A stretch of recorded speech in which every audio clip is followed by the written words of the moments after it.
여러분, 구독, 좋아요 눌러주시면 더 좋은 야담 이야기로 보답하겠습니다.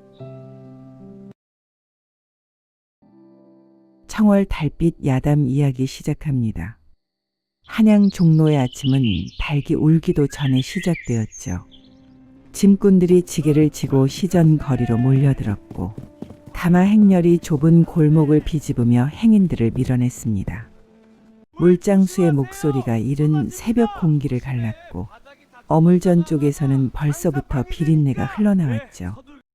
그 분주하고 소란스러운 거리 한복판에 유독 크고 반듯한 점포 하나가 아침 햇살을 받아 빛나고 있었습니다. 묵직한 기둥에 걸린 현판의 세 글자 천봉상단이었죠. 점포 안에는 명주와 갑사, 항나와 모시가 선반마다 가득 쌓여 있었습니다. 햇살이 비스듬히 들어올 때면 비단들이 저마다 다른 빛으로 번쩍였죠. 보는 것만으로도 눈이 먼저 즐거워지는 광경이었습니다. 그 한가운데에 천봉이 서 있었죠. 나이 40을 간 넘긴 그는 키가 크고 어깨가 단단했습니다. 얼굴은 오랜 햇볕과 바람의 구릿빛으로 익었고 눈매는 날카로우면서도 어딘가 오래된 수심을 품고 있었죠. 고급 도포를 걸치고 갓을 반듯하게 눌러 쓴 모습은 여느 양반 못지않았습니다. 그러나 손마디만큼은 달랐죠. 억세고 두툼한 그 손은 무거운 짐을 지고 전국 장터를 떠돌던 세월이 고스란히 새겨진 손이었습니다.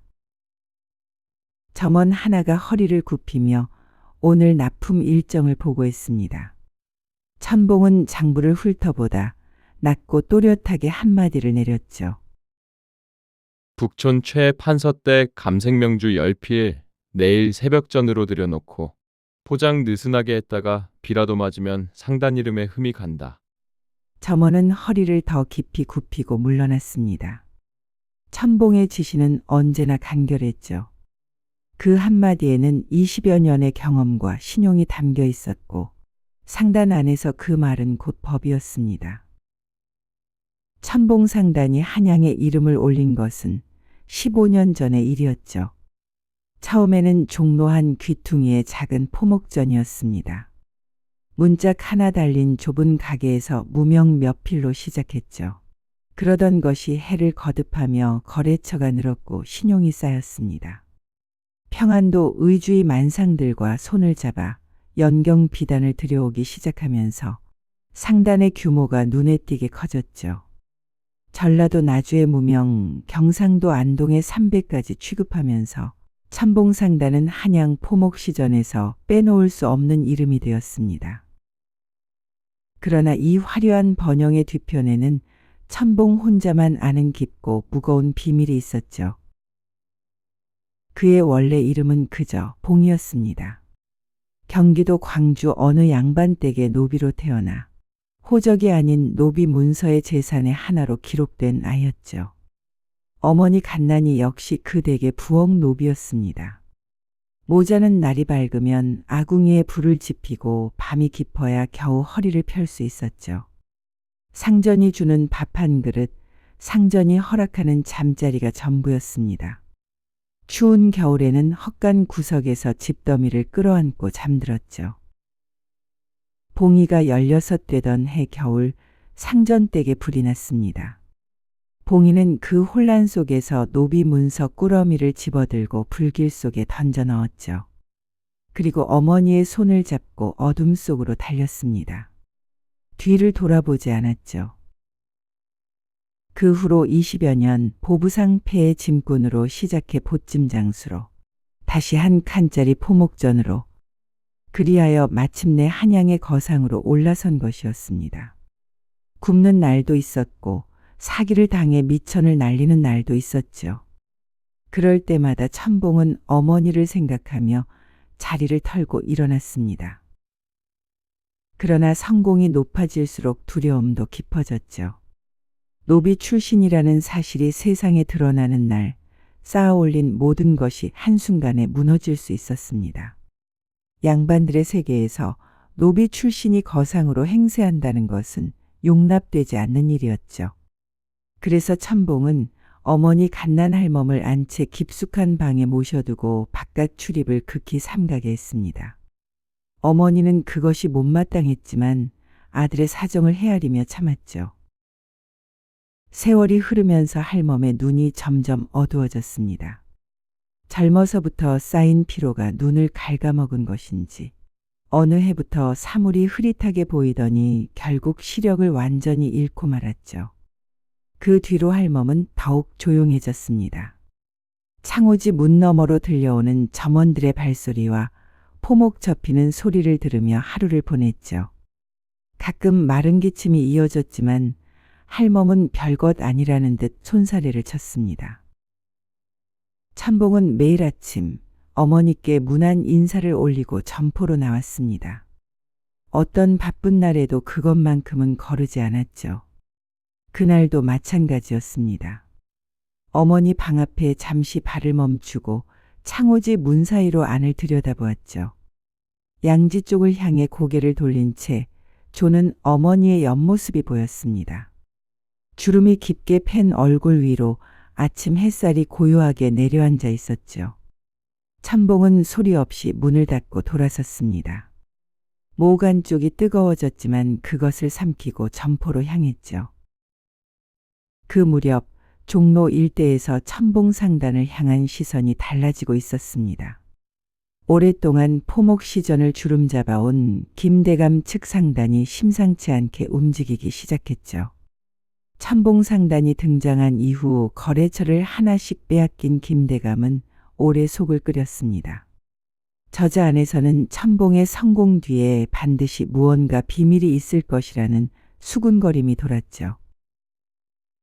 질투는 오래 묵히면 독이 되는 법이었습니다. 그날 저녁 해가 기울 무렵 관복 차림의 낯선 사내 둘이 천봉상단 앞마당으로 성큼 들어섰습니다. 허리에 찬 패도와 단단한 걸음걸이가 예사 사람이 아님을 알렸죠. 그들의 손에는 포도청의 붉은 인장이 선명하게 찍힌 문서 한 장이 들려 있었습니다. 점원들이 하던 일을 멈추고 굳었죠. 점포 안에 서늘한 공기가 흘렀습니다. 포도청 문서의 내용은 짧고 차가웠죠. 장부 조작과 관한 뇌물 공여 혐의. 천봉상단의 주인 천봉은 즉각 포도청으로 출두하라는 명이었습니다. 문서 아래에는 포도대장의 수결이 굵게 찍혀 있었죠. 천봉은 두 손으로 문서를 받아들고 잠시 움직이지 않았습니다. 얼굴은 굳어 있었죠. 손끝만이 미세하게 떨렸습니다. 점원들이 숨을 죽이고 멀찍이 서 있었습니다. 포졸들은 천봉의 반응을 살피며 기다렸죠. 길고 무거운 침묵이 점포 안을 채웠습니다. 그 침묵을 천봉이 먼저 깼죠. 내일 아침 직접 출두하겠소. 거상의 몸으로 이 밤중에 불려다니는 것은 채통에 맞지 않으니 내일 일은 시각에 정이 나가겠소. 포졸들은 서로 눈빛을 교환했습니다. 그 자리에서 끌고 가려는 기색도 있었죠. 그러나 천봉의 눈빛이 흔들리지 않았습니다. 도망자의 눈이 아니었죠. 결국 포졸들은 내일 아침 출두를 못 받고 물러났습니다. 대문이 닫히는 소리가 났습니다. 천봉은 짧게 말했죠. 오늘 장은 여기서 파한다. 모두 물러가거라. 혼자 남아 장부를 펼쳤습니다. 손가락으로 숫자 하나하나를 짚어가며 처음부터 끝까지 훑었죠. 장부는 완벽했습니다. 20여 년 동안 한 푼의 오차도 없이 기록해 온 것이었죠. 관아에 건넨 뇌물 같은 것은 처음부터 없었습니다. 혐의는 명백한 누명이었죠. 그러나 천봉은 장부를 덮으며 긴 숨을 내쉬었습니다. 장부가 깨끗하다는 것이 지금 상황에서 아무런 방패가 되지 못한다는 사실을 그는 알고 있었죠. 포도청 뒤에 김대감이 있다면 이야기가 달랐습니다. 돈과 연줄이 맞닿은 자리에서 진실은 언제나 힘이 약했죠. 더 큰 문제는 따로 있었습니다. 신문이 깊어지면 신분을 캐묻게 될 것이었죠. 그 물음 앞에서 천봉이 내놓을 수 있는 답이 없었습니다. 노비 출신이라는 사실이 드러나는 날에는 어머니도 함께 끌려가게 될 수 있었죠. 천봉은 그 밤 빠르게 움직였습니다.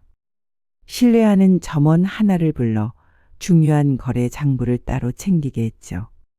안채로 들어가 오랫동안 모아두었던 돈꾸러미를 꺼냈습니다. 상단의 재산을 챙길 여유는 없었죠. 창고의 포목도 선반의 비단도 그대로 두어야 했습니다. 지금 할 수 있는 것은 어머니를 데리고 한양을 벗어나는 것뿐이었죠. 1시경쯤 지났을까 천봉은 조용히 어머니 방으로 들어갔습니다. 방 안에는 기름 등잔이 가물거리며 타고 있었죠. 갓난 할멈은 아랫목에 앉아 두 손을 무릎 위에 얹은 채 졸고 있었습니다. 인기척을 느꼈는지 눈을 떴죠. 봉하냐? 예, 어머니, 잠깐 길을 나서야겠습니다. 제 등에 업히시지요. 할멈은 고개를 갸웃했습니다. 이 밤중에 등에 업이라는 말이 낯설었죠. 아들의 목소리가 평소보다 낮고 단단했습니다. 어딘가 절박한 기운이 느껴졌죠.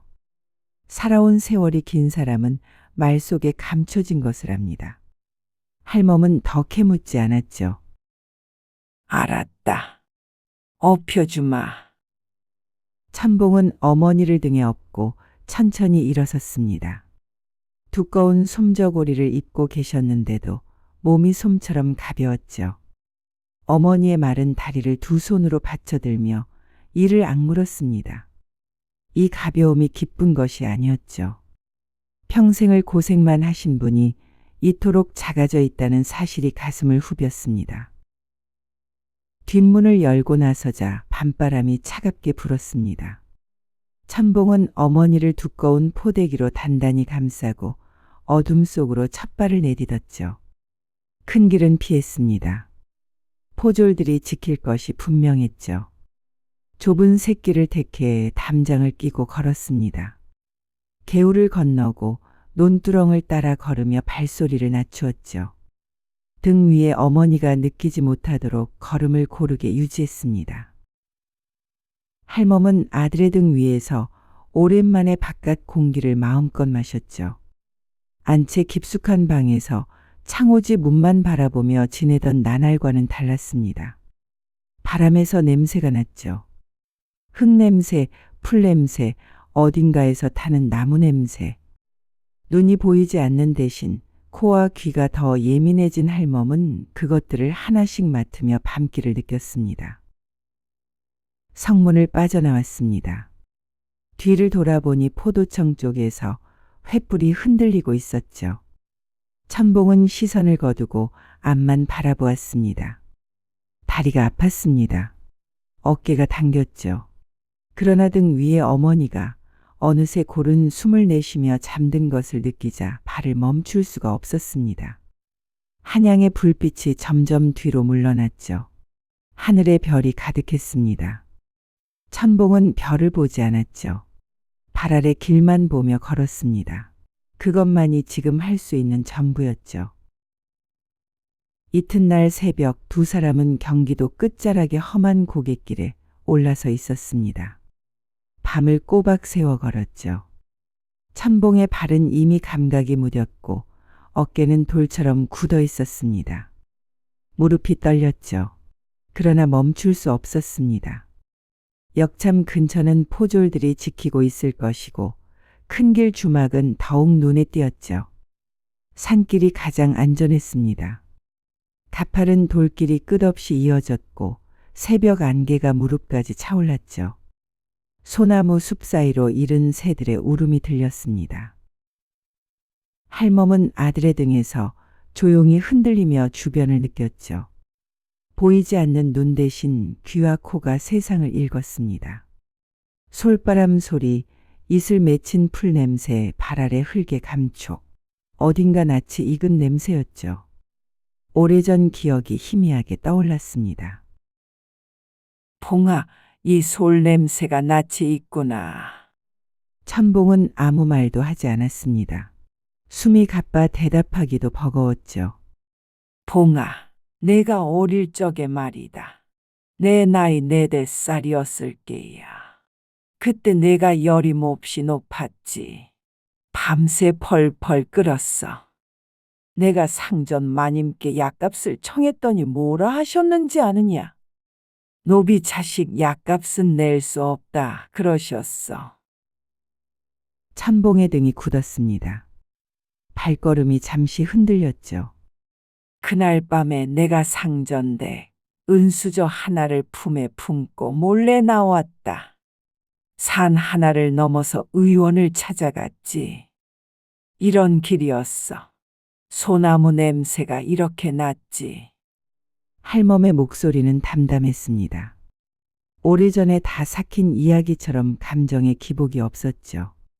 오히려 그 담담함이 더 무겁게 가슴을 눌렀습니다. 나중에 들통이 나서 매를 실컷 맞았다만 이상하지 하나도 안 아프더라고. 그날 밤 내 열이 내려가고 있었거든. 천봉은 고개를 숙인 채 걸음만 옮겼습니다. 목이 막혔죠. 할멈의 이야기는 거기서 멈추지 않았습니다. 고갯길을 오르며 20여 년 동안 입 밖에 내지 못했던 것들이 하나씩 흘러나왔죠. 천봉이 어릴 적 먹었던 고기 한 점은 어머니가 상전 부엌에서 끼니 때마다 조금씩 숨겨 모은 것이었습니다. 천봉이 서당 옆을 기웃거리며 글자를 익힌다는 말을 들었을 때 어머니는 행랑아범을 통해 몰래 종이 몇 장을 구해다 아들의 잠자리 밑에 숨겨두었죠. 그리고 눈이 먼 이야기가 나왔습니다. 할멈의 눈이 어두워지기 시작한 것은 봉이가 12살이던 겨울이었죠. 봉이가 볼거리를 심하게 앓을 때였습니다. 상전댁에서 약값을 내줄 리 없었죠. 할멈은 약값을 마련하겠다며 이웃 마을 빨래를 대신 해주기로 했습니다. 한겨울 냇가에서 얼음을 깨고 찬물에 손을 담근 채 사흘 밤낮을 버텼죠. 손이 터서 피가 났습니다. 그 뒤로 눈이 흐려지기 시작했고 몇 해 지나지 않아 완전히 시력을 잃었죠. 천봉의 눈에서 눈물이 흘렀습니다. 소리는 없었죠. 어머니가 눈치채지 못하도록 고개를 옆으로 비틀고 흘렸습니다. 두 손이 어머니의 다리를 붙잡고 있었으므로 훔칠 수조차 없었죠. 눈물이 턱을 타고 흘러 고갯길 흙 위에 떨어졌습니다. 할멈은 끝에 가서 짧게 말했습니다. 다 지나간 일이다. 서럽게 생각 말거라, 봉아. 그 한마디가 오히려 더 가슴을 갈랐죠. 서럽게 생각하지 말라는 말을 들으면서 더 서러워지는 것이 자식의 마음이 아니었을까요? 바로 그때였습니다. 산 아래 어귀에서 말발굽 소리가 울렸죠. 하나가 아니었습니다. 여럿이 함께 움직이는 묵직한 소리였죠. 천봉은 반사적으로 몸을 낮추었습니다. 어머니를 등에 업은 채 재빠르게 소나무 숲 안쪽으로 파고들었죠. 나뭇가지가 얼굴을 스쳤습니다. 솔가지 아래에 몸을 숨기고 숨을 멈추었죠. 말발굽 소리는 고갯길 아래를 지나 점점 멀어졌습니다. 한참이 지나서야 소리가 완전히 사라졌죠. 천봉은 길고 깊은 숨을 내쉬었습니다. 할멈이 아들의 등에 뺨을 기댄 채 조용히 물었죠. 봉아, 우리 쫓기는 게냐? 천봉은 대답하지 않았습니다. 대답하지 않는 것으로 이미 답을 한 셈이었죠. 할멈은 더 묻지 않았습니다. 두 사람은 소나무 숲속에서 잠시 그렇게 서 있었죠. 바람이 솔가지를 흔들었습니다. 새소리가 다시 들렸죠. 천봉은 천천히 몸을 일으키며 다시 발을 내딛었습니다. 아직 갈 길이 멀었죠.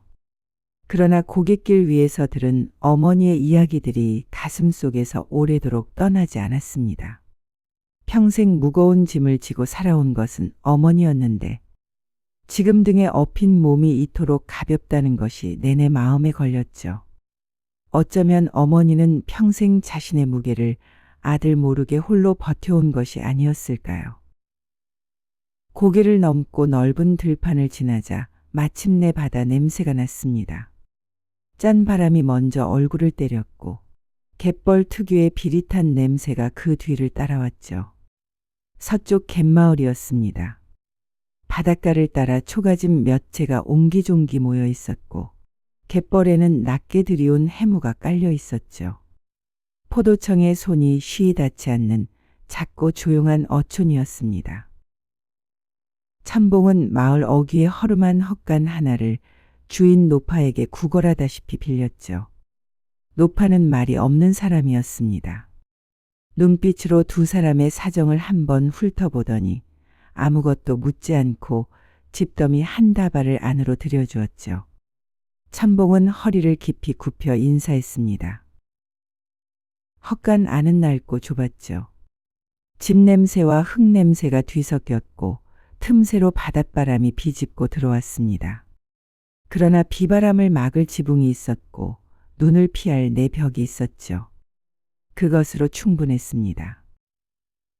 참봉은 짚을 고르게 펼쳐 어머니의 자리를 만들었습니다. 어머니를 조심스럽게 눕히고 포대기를 끌어올려 어깨까지 덮어드렸죠. 할멈은 몸을 눕히면서 길게 숨을 내쉬었습니다. 이틀 밤낮을 아들의 등에 실려다닌 몸이 기진해 있었죠. 그러나 얼굴에는 이상하리만큼 편안한 빛이 감돌았습니다. 안채 깊숙한 방에서 홀로 앉아 창호지 문만 바라보던 때에는 볼 수 없던 표정이었죠. 참봉은 불을 피웠습니다. 가진 것이 거의 없었죠. 마을 안악을 찾아가 남은 동전 몇 잎을 내밀고 병아리 한 마리를 어렵게 얻었습니다. 이웃집에서 작은 솥을 빌리고 냇가에서 물을 길어왔죠. 습기를 머금은 나무가 잘 타지 않았습니다. 참봉은 무릎을 꿇고 입으로 불어가며 불씨를 키웠죠. 연기가 눈을 찔렀습니다. 그래도 서두르지 않았죠. 어머니 곁에서 불을 바라보며 조용히 기다렸습니다. 지금 자신이 할 수 있는 가장 큰 일이 그것이었죠. 구수한 냄새가 천천히 헛간 안을 채웠습니다. 할멈이 코를 킁킁거리더니 눈을 떴죠. 봉아, 뭘 끓이는 게냐? 병아리 백숙입니다. 참봉은 국물을 조심스럽게 사발에 떠서 어머니 앞에 내밀었습니다. 어머니의 두 손이 사발을 감쌌죠. 천천히 한 모금 마셨습니다. 따뜻한 것이 목을 타고 내려갔죠. 할멈은 눈을 감았습니다. 한참이 지난 뒤에 할멈이 낮게 중얼거렸죠. 내 평생 주인댁 먹고 남은 것만 얻어먹었지. 이렇게 온전한 고기 한 점이 제 입에 들어오는 것이 소원이었다. 참봉은 아무 말도 하지 못했습니다. 다만 어머니의 사발이 비워지면 소리 없이 다시 채웠죠. 할멈은 사발을 두 손으로 감싼 채 온기를 느끼며 오래도록 앉아 있었습니다. 그 고요한 시간이 어쩌면 할멈의 평생에서 가장 넉넉한 저녁이었는지도 모르겠죠. 그날 밤 참봉은 어머니의 고른 숨소리를 들으며 꺼져가는 불 앞에 홀로 앉아 있었습니다. 차갑고 낯선 갯마을의 헛간이었죠. 상단도 재산도 모두 뒤에 두고 온 자리였습니다. 그러나 이상하게도 마음은 한양의 기와집 안채보다 더 고요했죠. 처음으로 어머니와 거짓없이 마주 앉아 있었기 때문이었을까요? 평생 감추고 숨기며 살아온 것들을 내려놓은 자리여서였을까요? 이튿날 아침 할멈의 마른 기침이 멈춰 있었습니다. 얼굴에 핏기가 돌았죠. 어떤 의원의 약도 쓰지 않았는데 이틀 사이에 안색이 달라져 있었습니다. 오래 묵혀두었던 이야기들이 마침내 밖으로 나왔을 때 어머니의 몸도 마음도 비로소 숨을 쉬기 시작한 것이었죠. 갯마을에서의 사흘째 아침, 할멈은 참봉의 손을 잡고 한참을 가만히 있었습니다. 보이지 않는 눈 대신 손끝으로 아들을 읽었죠. 굳은 살이 두껍게 박힌 손마디, 거칠게 갈라진 손등. 비단 상단의 주인이라 알았던 아들의 손이 어릴 적 짐을 지고 달리던 그 손 그대로였습니다. 할멈은 그 손을 오래 쥐고 있다가 조용히 입을 열었죠. 봉아, 너 지금 도망 다니는 게지.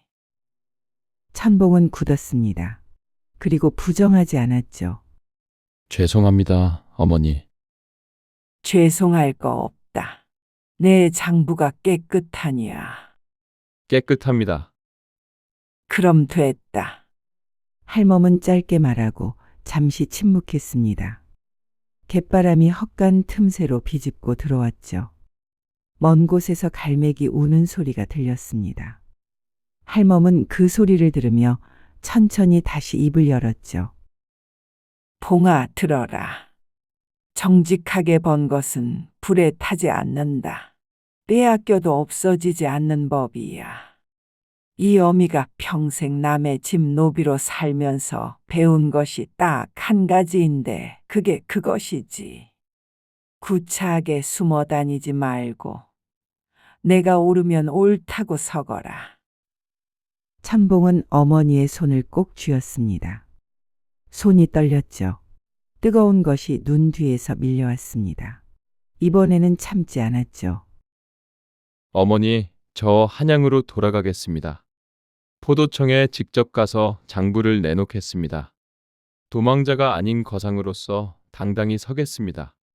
할멈은 대답 대신 아들의 손등을 가만히 두드렸죠. 주름지고 마른 손이었지만 그 온기는 세상 어느 것보다 따뜻했습니다. 천봉은 어머니를 갯마을 노파에게 부탁했습니다. 며칠 동안 보살펴 달라는 말에 노파는 말없이 고개를 끄덕였죠. 천봉은 어머니 앞에 무릎을 꿇고 큰절을 올렸습니다. 할멈은 두 손으로 아들의 머리를 감쌌죠. 아무 말도 하지 않았습니다. 말이 필요 없었죠. 발소리가 멀어졌습니다. 갯바람 속으로 사라졌죠. 할멈은 귀를 기울이다 소리가 완전히 끊기자 두 손을 무릎 위에 내려놓았습니다. 눈가에 주름이 깊어졌죠. 한양으로 돌아온 천봉은 포도청 대문 앞에 혼자 섰습니다. 망건을 바로잡고 도포깃을 여몄죠. 숨을 한 번 크게 들이쉬고 문을 두드렸습니다. 관문이 열리면서 포졸들이 어리둥절한 눈으로 그를 바라보았죠. 도망자가 스스로 걸어 들어온 것이었습니다. 천봉은 품에서 장부를 꺼내 두 손으로 내밀었죠. 나 천봉이요. 장부를 가져왔소. 심리는 오래 걸렸습니다. 김대감 측에서 증인을 세우고 없는 사실을 보태며 천봉을 올가매려 했죠. 그러나 20여 년치 거래 기록은 흔들리지 않았습니다. 함께 거래해온 상단들의 증언도 하나둘 모였죠. 천봉과 신의를 쌓아온 이들이었습니다. 결국 포도대장은 석 달 만에 누명을 인정했고 천봉은 당당히 포도청 문을 걸어 나왔죠. 상단은 크게 기울어 있었습니다. 거래처 여럿이 등을 돌렸고 점원들도 흩어진 뒤였죠. 창고는 텅 비었고 선반에는 먼지만 쌓여 있었습니다. 현판만이 그 자리를 지키고 있었죠. 천봉은 점포 안을 한 바퀴 천천히 돌았습니다. 그리고 소매를 걷어붙이고 먼지를 털었죠. 처음 보찜을 지던 시절처럼 다시 처음부터 시작하면 되었습니다. 그는 갯마을로 내려가 어머니를 모셔왔습니다. 이번에는 안채 깊숙이 숨기지 않았죠. 마당이 환히 내다보이는 양지바른 방에 자리를 잡아들였습니다. 창호지 문을 열어두었죠. 바깥 소리가 가까이 들렸습니다. 지나가는 사람들의 발소리, 아이들의 웃음소리, 처마 끝에서 바람에 흔들리는 풍경 소리. 할멈은 창가에 앉아 그것들을 하나하나 들었죠. 마른 기침은 돌아오지 않았습니다. 천봉상단은 이듬해 봄에 조용히 다시 문을 열었죠. 예전만큼 크지는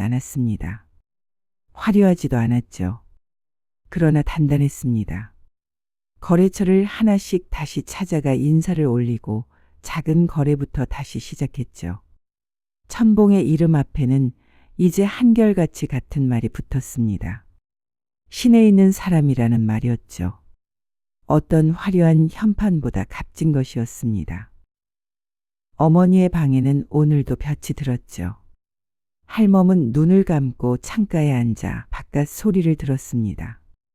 천봉이 문안 인사를 드리며 따뜻한 찻잔을 두 손에 올려드렸죠. 할멈은 그 온기를 손바닥으로 천천히 느꼈습니다. 아들의 등 위에서 고갯길을 넘으며 비로소 내려놓은 것들이 두 사람 사이를 가장 깊이 이어놓은 것이었죠. 진심으로 쌓은 것은 빼앗길 수 없고 오래 참아온 말 한마디가 어떤 약보다 깊이 사람을 살린다. 오늘 영상 여기까지입니다. 이야기가 마음에 드셨다면 구독, 좋아요로 응원해 주세요.